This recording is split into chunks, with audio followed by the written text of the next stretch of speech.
He was the most powerful man in the world. He commanded armies, he ruled an empire, and every single morning, he woke up and reminded himself, "You are just a human being. Don't forget it."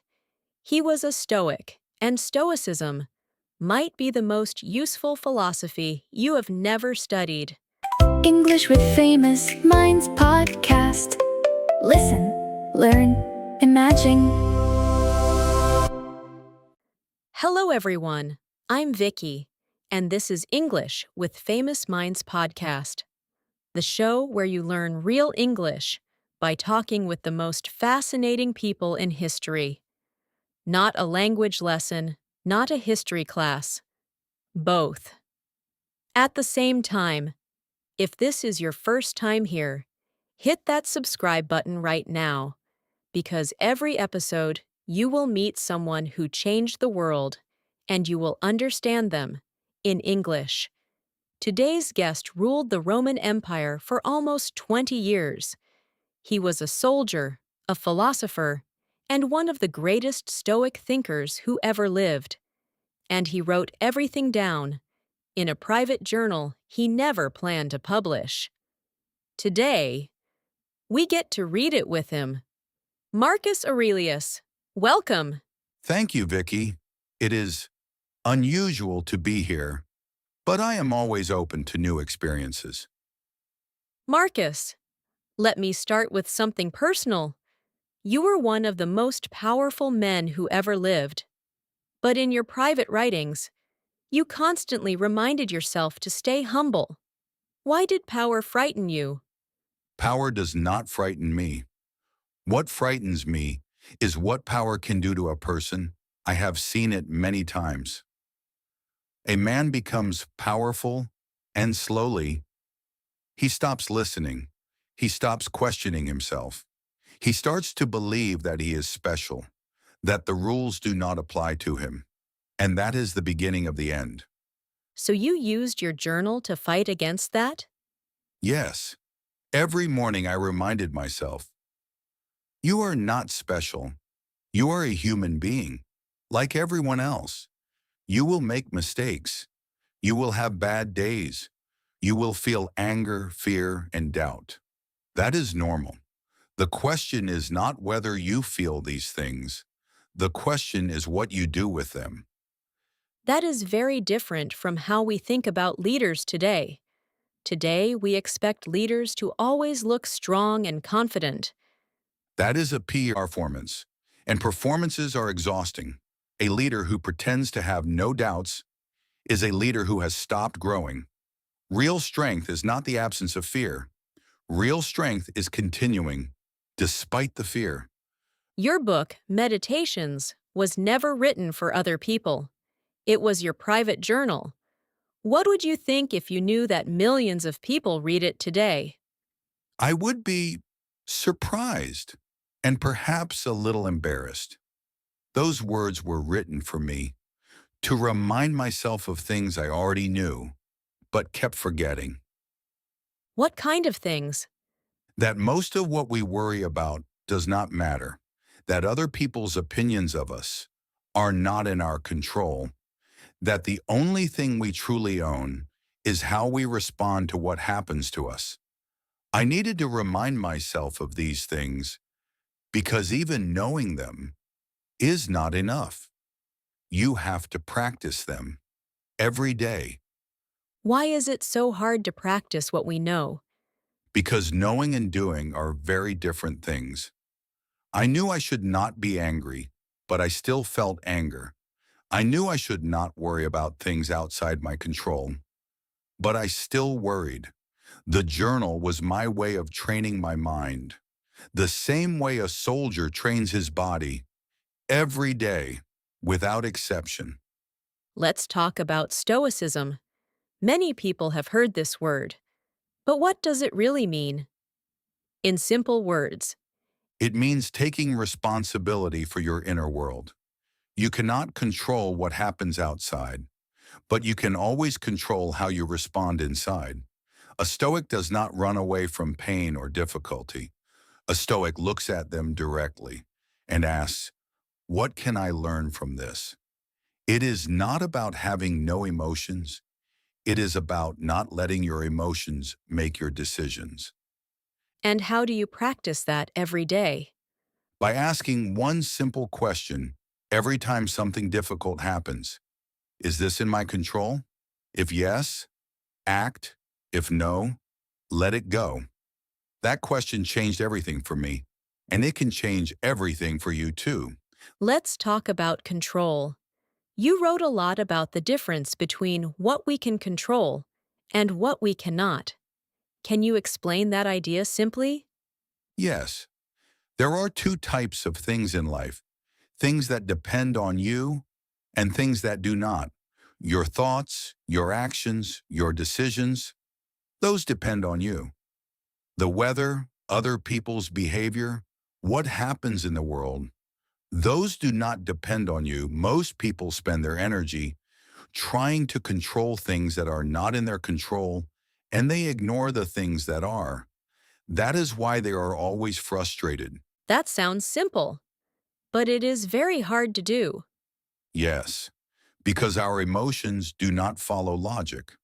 When something bad happens, we feel it before we think about it. The practice is learning to create a small space between what happens and how you respond.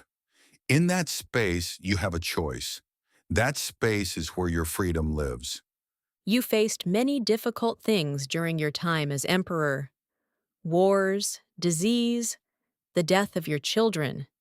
How did philosophy help you in those moments? It did not take away the pain.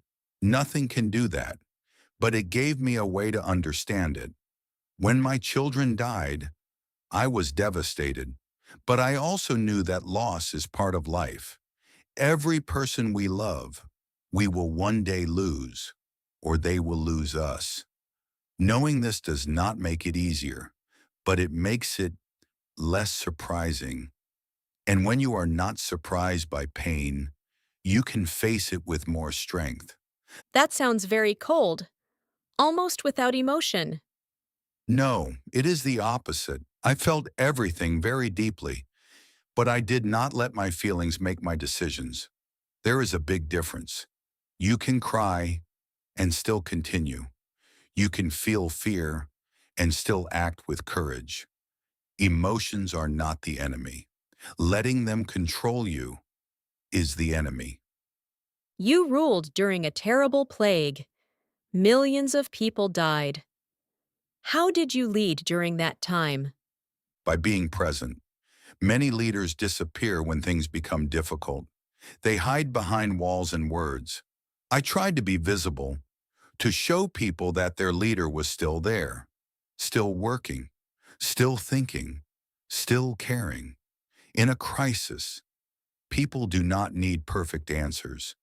They need to know that someone is paying attention. Is that still true today, do you think? Yes, always. The details change, but people are always the same.